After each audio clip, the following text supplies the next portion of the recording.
Внимание! Информация из неофициальных источников. Мы получили сенсационные новости, которые потрясли мир российского шоу-бизнеса.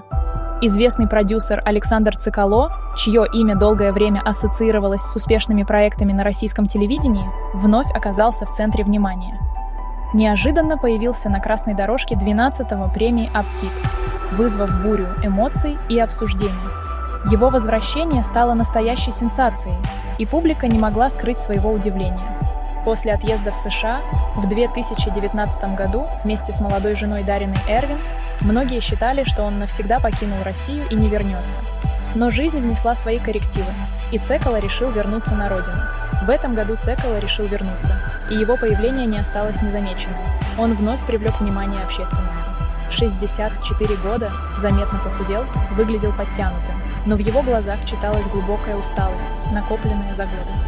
Подписывайтесь, чтобы первым узнать больше о дальнейших событиях и новостях.